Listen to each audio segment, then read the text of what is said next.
Thanks for downloading a 3CR podcast. 3CR is an independent community radio station based in Melbourne, Australia. We need your financial support to keep going. Go to www.3cr.org.au for more information and to donate online. Now stay tuned for your 3CR podcast.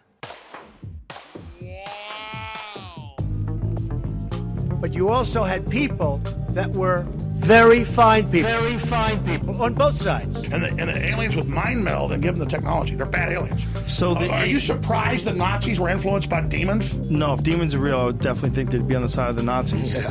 McDonald's is connected to the Clintons. They chop up the bodies and put them into the sausage and hamburgers. People are being cannibalized. Look it up.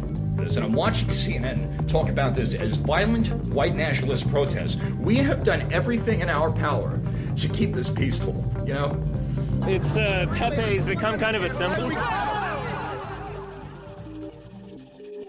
Welcome to Yeah Nah Pasaran, a show about fascism and its gravediggers. I'm Cam Smith. I'm Andy Fleming. And this week we are joined by Benjamin Moffitt, who is an associate professor of politics at ACU and the author of a number of books, including Populism, Political Meritocracy and Populism, and The Global Rise of Populism. Thanks for joining us, Benjamin. My pleasure. Thanks for having us. I guess you have a little bit of an interest in populism. It seems that way, yeah, from those books. And I'm writing another book at the moment called The Visual Politics of Populism. I can't get away from it. I guess just to begin with, to lay out a bit of a grounding, could you tell us what is populism? Yeah, classic question, and one that we see come up again and again in the media, in academic debates and so forth. Look, what it comes down to, populism is a political phenomenon that revolves around the central divide between the people on one side and the elite or the establishment on the other. Now, academics debate what type of political phenomenon it is. So whether is it an ideology, like is that an actual core worldview that people have? Is it just a political strategy that leaders might use? Or is it a more discursive or performative political style that can be adopted by political actors? That's academic debate. Basically what it comes down to is that people and elite divide. And I think what's important to highlight at the same time is what populism is not. And populism is not the same thing as nationalism, because the people does not need to be defined kind of in a national or nationalist form, nor is it the same as fascism, given that it tends to exalt the people and have great hatred actually for the elite and the establishment. And so I think those things often get run in together. So from the outset, it's always good to go, well, actually, these are separate phenomena. They can be run in together. They can work at the same time. But I guess analytically, it makes sense to keep them apart. Ben, one thing I've noticed with discussions around populism is it seems to come in various flavours. So one thing that occurred to me when you made reference to this division between the people and the elites is the kind of rhetoric that was emerging from the Occupy movement, which made a distinction between the 1% and the 99%. But generally speaking, in its presentations, it's often portrayed that is populism as some kind of right-wing phenomenon. Can you talk a little bit more about populism's relationship to the left-right political spectrum? Yeah, sure. So in the academic literature, there's kind of a divide between what people call left-wing populism, right-wing populism, and there's now kind of a category called valence populism. And I think your listeners will be pretty aware of what right-wing populism looks like. In the Australian case, One Nation, I think we can say a United Australia Party. They're let's say the biggest example, of course, Donald Trump, where they're combining on the right this people versus the elite divide, but the content that's being given to the people and the elite has strongly ethno-nationalist content. So the people are seen as hardworking, Anglo, white, true Australians, Americans, insert whatever you want here, versus the elite who are actually working in tandem with others, including migrants, including financiers to allow global migration or whatever. So it works that way on the right. On the left, I think the Occupy example is a great one, where the people versus the elite often has an economic flavour. So we can think of examples like Occupy, like Podemos, like Syriza in Spain and Greece, respectively. And of course, Latin America has a long history of left-wing populism. Hugo Chavez, Evo Morales, Rafael Correa, who are standing up for the undertrodden people against the rich, the elite, the business elite, the global elite in Latin America, North American elite, who are keeping the people down and stomping over their sovereignty. Left-wing populism, not really, I would say, too strong in Australia, interestingly. It's hard to point to a really clear, at least successful example, at least in party politics. And then there's valence populism, which doesn't quite necessarily fit into those left-right categories, but more is, I guess we might say, a more pure form of populism, where instead of working or giving content to the people or the elite on those kind of traditional left-right values, it's more about anti-corruption, leadership, kicking out the elites who are doing no good. And I think of transparency, things like that. And I think someone like Jackie Lambie, who's a bit hard to sometimes put in that left-right categorization, like she kind of, it depends on the topic, really, fits that bill pretty well. I call her a valence populist. So I guess the thing to say is that populism can be seen across the ideological spectrum. It can be seen across the globe. But I guess to come back to what you were saying, Andy, in terms of it's often associated with the right, I mean, there's no denying it. At the present moment, right-wing populism is undeniably the most successful form of populism, not just in Europe, not just in Australia, but globally. It's where it's working, I guess. Ben, you put out the global rise of populism in 2016. That obviously wasn't the all-time high. How has populism fared since? There's a lot of your listeners have probably seen claims in the media of populist earthquakes, waves, tsunamis, all these kind of metaphors being used about populism coming back or rising or disappearing after particular elections.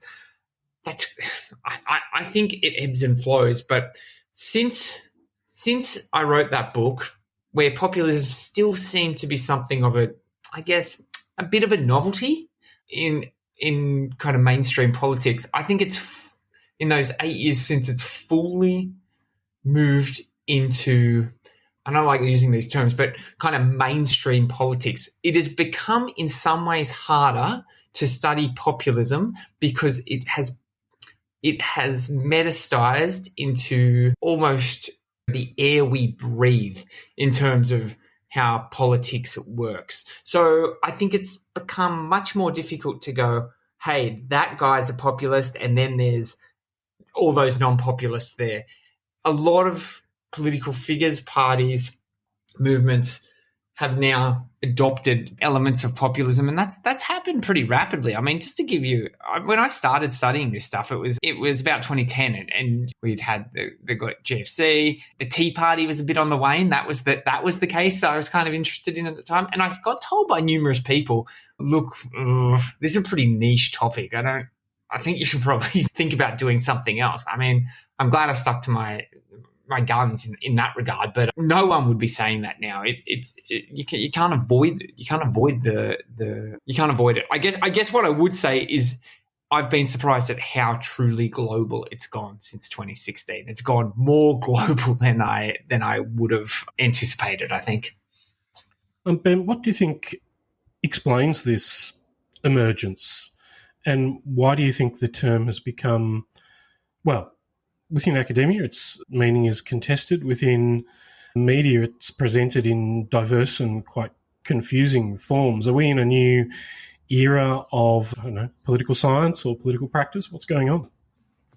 I think there's a few things that have gone on. I mean, there's been a confluence of kind of, I guess, structural factors. We can't deny the total rearrangement. I think looking back now that the GFC had on the way we do politics. Before we were there was a lot of work about the post-political era that we were living in. Now, I think that seems insane. We're living in hyper-politicized times now, where everything's political, everything's contested. So, I mean, the general flavor of things has changed in that regard.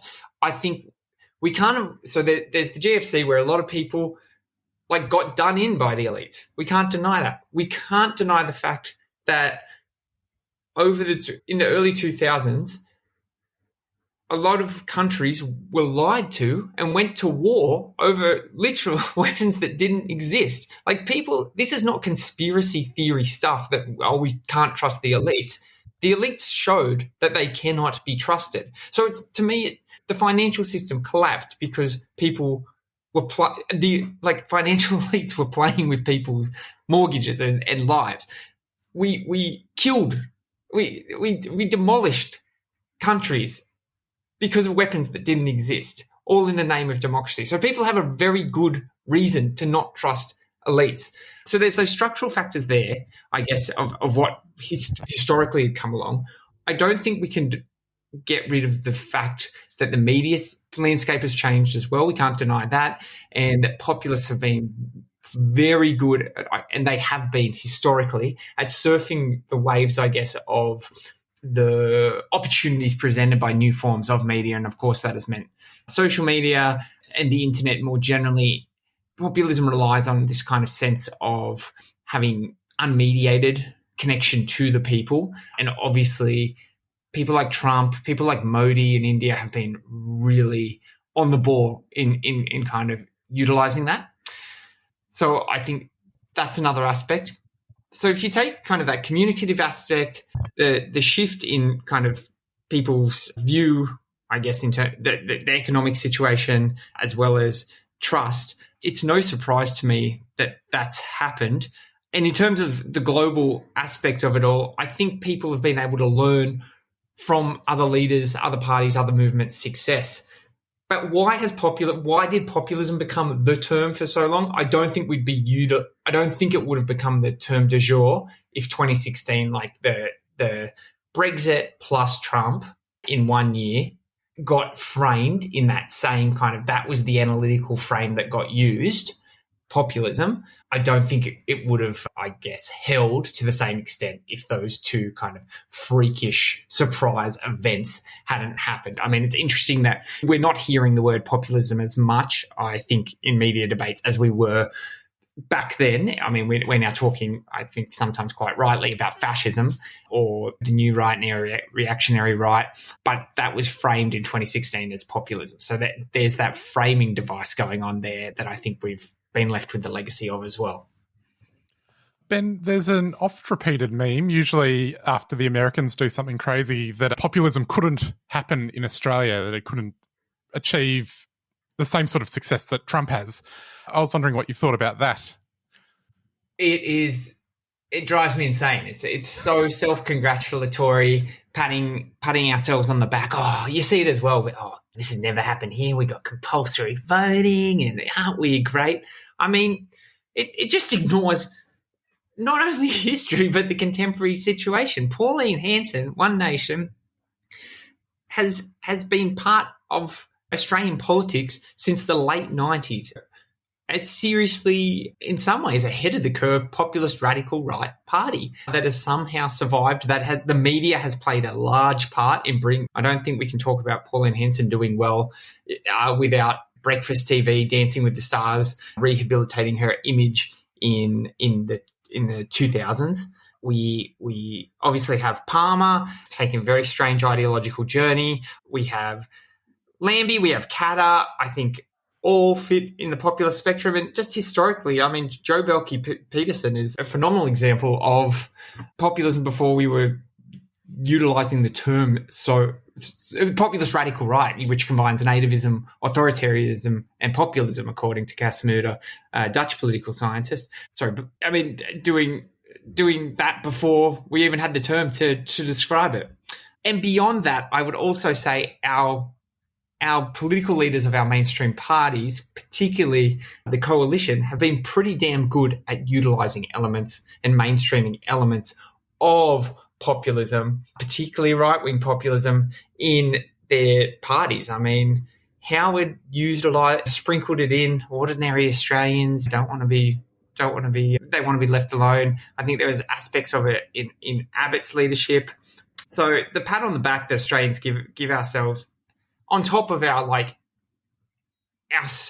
horrid immigration regime that the populist right in Europe go, that's what we want to have. That's fantastic. We've got both major parties, this bipartisan support for this. So, I mean, basically, I'd say to anyone who's saying that, get your hand off it. We're in no position at all. And I think, frankly, what we've been lucky is that in Australia that we haven't had a well-organised populist radical right party. One nation, structurally, and I think you've spoken to Jordan McSwiney, who's written a great book on this program, who argues this. I mean, they're crap. They're crap at organisation. It's a rubbish party. Pauline Hanson is a strange, I think, frankly, often uncharismatic person. If we had in Australia something like say the Dutch Freedom Party, something like the National Rally in France, I think they do really, really well. It's been this. We talk about supply and demand sometimes in political science. The demand is there. It's just the supply has been rubbish of what politicians are putting up there. How do you think this will play out ahead of the next year's federal election? Do you think you've made reference to, I think, the Coalition or the Liberals being prepared to indulge some form of right-wing populism? Do you think there's a possibility that Labor will also attempt to do something similar of a slightly different variety? How do you see populism progressing on the level of political governance in Australia? Oh, as I said, I think there's elements of it already in the coalition, although I think Dutton's leadership is actually far more kind of in an authoritarian mold than strong leadership, law and order, that kind of stuff, than some pro-people, anti-elite kind of, which was more Tony Abbott's vibe. I would love to see Labor adopt some form of left populism to allow some kind of aspect of that in their policies. That'd be fantastic. I just can't see that there's much room in this current government to do that. There's no appetite. It's extremely cautious. It has shown itself. It's all about incrementalism. It doesn't want to rock the boat. The place where I think there's room for left populism, and there's obviously been some experimenting with it, is in the Greens. I would not call the Greens a left populist party by any means, but I do think Max Chandler Mather has kind of tried to frame renters as the people versus the property owning elite in a pretty effective way. In recent weeks, though, we've seen a bit of a back down. We've seen a bit of a back down in terms of how far the Greens are willing to push that. I mean, so there's a bit of a, I guess, struggle, I would guess, internally with the Greens about how to get that messaging out, because they're in a hard spot. They're both a bit of they've got a technocratic message as well as there's some populist messaging as well. So in the more major parties, that's where the situation is. What it looks like, I guess, for the minor parties, I mean, what's Palmer going to do? I mean, I think UAP's dead, other than Ralph Babbitt doing whatever the hell he's doing, just posting Trump memes, basically. So I don't think there's any actual demand or movement or anything there. And something interesting that happened this week is that Craig Kelly split from One Nation.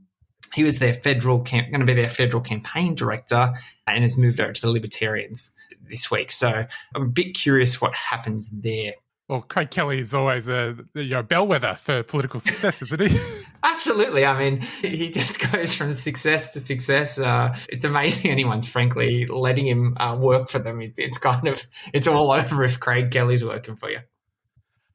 Ben, it strikes me with One Nation that one of their problems might be that as there have been various waves of migration to Australia, every new wave becomes the racist boogeyman. But over the past 30 years that One Nation have been around, people that they once said were swamping Australia are now generally accepted by mainstream Australia. And so One Nation have had to sort of shift the boundaries of the outgroups that they're targeting a little bit, which is a ride that not every racist Australian has come along on, which is, of course, their target market. Could you talk a little bit about that contradiction? Yeah, I mean, I think it is a difficult needle to thread for One Nation in that regard. If you try, I think, frankly, if you tried out anti-Asian racism right now, people would be just baffled. Be confused. Yeah, like what are you doing? Hanson tried it on with kind of African Australians in the 2000s and tried to link it to bringing in diseases and the like. I think as waves of migration have, I guess there's not as clear waves of migration going on at the moment in terms of like one dominant ethnic group, which makes it more difficult. But I also think Hanson and One Nation have had their thunder stolen a bit. This is why the parties are doing it in terms of the targeting of international students. So you get these by Labor, frankly, but also by the coalition. They're going after it's euphemisms now. It's just about migrants in general, and it's the housing debate. So you can talk about these things, quote unquote, legitimately, rather than going over after necessarily ethnic groups. I think it's been interesting to see this shift. We're not hearing debates about, I guess, this is destroying the Australian way of life or things like that. It's more about we don't have housing and it's because of migrants. But Labor, Coalition, One Nation are all on board to make that argument. So it's a bit difficult when the major parties kind of steal your thunder. No, Pauline Hanson has said numerous times the parties stole my policy. I mean, it's one of the few things she's right about. Like they do take One Nation's policy sometimes. I personally think once Hanson goes, One Nation goes. It's just not gonna survive her. So then there's what happens to that voting cohort, I'm not entirely sure. Ben, one of the things that strikes me about conversations regarding populism is what's at stake, as in, are these interpretive frameworks which pour all this political material through a populism sieve, is that a useful way of understanding contemporary politics? And why is it that there's, I think earlier you made reference to Trump and populism and how in the United States that political cohort may be shifting more towards a more straightforward right-wing authoritarianism or fascism. So I guess what I'm asking is, what's at stake in these discussions, and why do you think it's important to have a better grasp or a more accurate grasp on what's going on? Yeah, I've heard sometimes people say, "Oh, shouldn't we just chuck the concept of populism out because it can mean so many things and it can be used so broadly across the political spectrum." I don't think that's right, because I think, as I said before, this people versus the elite framing is so now widespread, and I guess undergirds a number of key arguments, debates, movements, parties, discourses around the globe. So I think that's interesting that it's kind of its resonance, I guess, globally, and we shouldn't ignore that. At the same time, I think this framing from media, a lot of politicians, and the like, that populism is the big problem that we need to defend ourselves against, is just not right. That's not what we're talking about. What people thinking about that the people should have sovereignty and the elite have usurped it. Is that the real issue that we're concerned with here? I don't think it is. I think what people are concerned with is how effective that can be when it's combined with a politics that they don't agree with. So for obviously anyone on the left side of politics should be concerned that it's so effective to combine nationalist, nativist politics with that people and elite framing. And we should being aware of what populism does and how it works allows us to kind of go, that's what they're doing. That's how it's working. How can we dismantle that? How can we push push back against that because supporters of a lot of these figures, it provides it helps the medicine go down. It's almost like it allows them to frame often completely anti-pluralist ideas in a far more palatable form. But we should also be wary of when politicians want to use it against the likes. We saw it against Podemos. We saw it against Bernie Sanders. This idea that the populist left is actually a liberal threat because they don't respect procedures and the like. Sometimes pushing against the system is exactly what's needed. People's anger is often I've seen it. People talk about populism as it's emotional. It's too emotional. It's irrational. It is completely rational to be angry about a system that is beating you down. So the anti-populist move and saying populism is at the root cause of all our worries is we should be extremely suspicious of that as well. So I think the term still has real resonance. I think we should call it out for when it's being used clearly just to delegitimize political actors. But I think as an analytical term, we can't get away with it. Like you can't understand Trump's appeal without understanding what's going on in terms of populism. I mean, it's part and parcel of why he won in 2016 and why he's back now. And there's a number of figures across the globe that the same lesson applies to. So I don't think we should chuck it out. I think we should be wary when we see it in the media. I think we should be wary when we hear it coming out of politicians' mouths who have a clear agenda to delegitimize opponents. But I think the term still has some resonance. It's part and parcel of contemporary politics. It's not going away. Well, Ben, we'll have to leave it there. If people want to find you, you're on Blue Sky at Ben Moffitt. Thanks for coming on. My pleasure. Thanks for having me, guys. Well, Andy, that is our show. We will be back next week. For our final show. We'll see you then. For 2024. Well, yes. See you then. Oh, actually, can I ask one bonus question that I'll slot into the podcast, Ben? Sure. Ben, your upcoming book is about the aesthetics of populism. You recently wrote a paper on the colours of the populist radical right, the strategic use of hue and saturation in party logos. Could you tell us a little bit about how colour is important when it comes to these parties, and can we ever expect to see a nice neon being employed?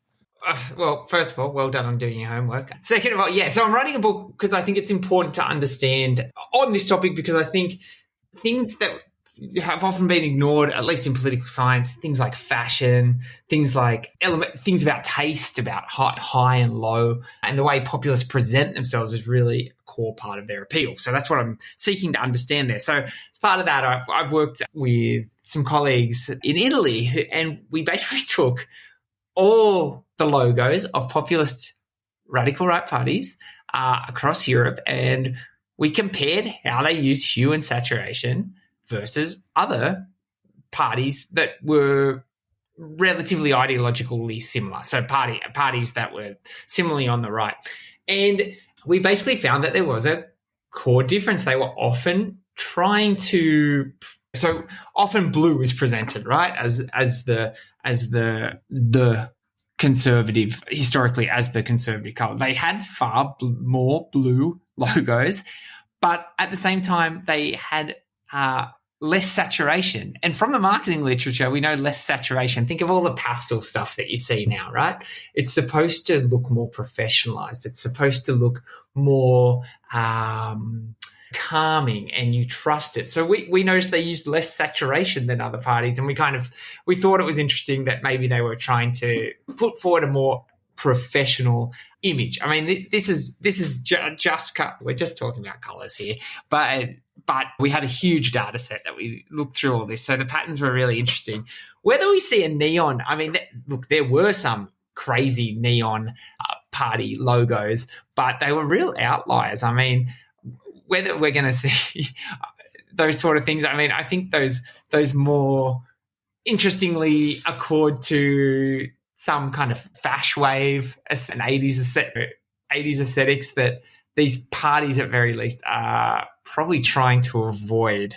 They want to look respectable. They want more voters. So as much as it might be interesting to see fluoro green, bit of hypercolour. Yeah, maybe we could get some of those T-shirts back. Yeah, a hypercolour logo would be some real pioneering. That's what we found. Well, interesting. Just on that, sorry, Cam. What was the analysis of the 5-star movement? What's their branding suggest? I'd have to look because we had so many logos. What is their logo? I think it was. Is it the little guy? Oh, it's 5 stars. Yeah, it's like I thought it was like 5 yellow stars on a blue background or something. Yeah, no, it's the 5 stars. It's just a white circle and yellow, red, white. Now, 5 stars is interesting in that regard. We don't think it's not a right wing party. It's one of those ones I spoke about earlier called about valence populism, because they bounce between some pretty diverse, I guess, ideological positions, and they are not the same, I guess, as Lega Nord or Brothers for Italy or the like. I'm really curious about which party has a little guy for their logo. It's a Swedish party from the 90s. Look up New Democracy Sweden, and if you go to the Wikipedia page, the logo's there, and it looks like a jolly little yellow man. He's friendly. Yeah, it's really friendly. Yeah, not a friendly party particularly though.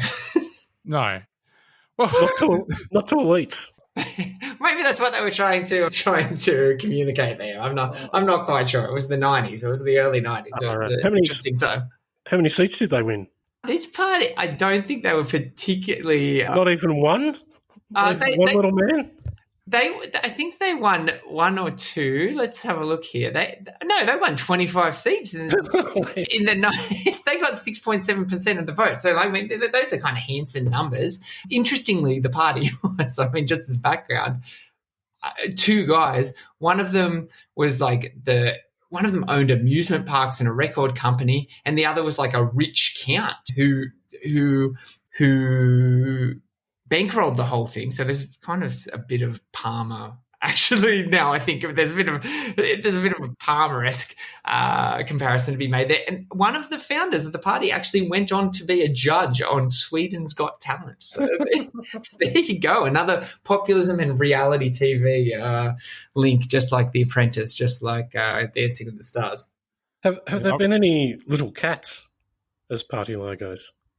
No, not that I'm aware they've got my vote. Not that I'm aware of logos, but I've seen some populists try to put up pictures of their cats put images of themselves with their cats on Instagram. So I'm sorry to say, there's a number of populist right figures who have done so. I mean, I'm pretty sure Geert Wilders in the Netherlands, he's always talking about his cats actually, and picturing himself with his cats. And there was, I think someone's even written a paper on this about the weaponization of cute cats by populists. Oh, what a world. Yeah. Well, we will leave it there. Thank you very much for joining us, Ben. My pleasure. Thanks, guys.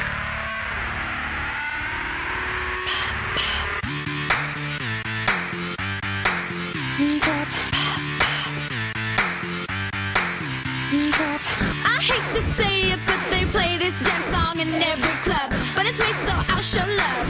But it's me, so show me love. And when I walk into the room, people stop and stare. It's like nobody else is there. You know it's me, not you. Who said anything about you? Keffiyehs are Palestinian scarves, and they're a symbol of support for justice for the Palestinian people. From the traditional black and white keffiyeh to an array of modern designs, explore the range and order online or drop by 3CR during business hours.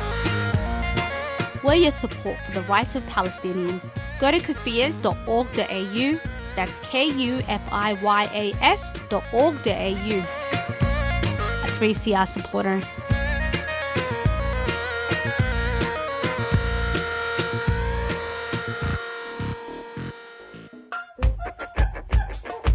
We know you love listening to 3CR, but we also know that many of you haven't downloaded the Community Radio Plus app yet. The app lets you tune in anywhere and share the station with your friends. So, show the love and share the love and search Community Radio Plus wherever you get your apps.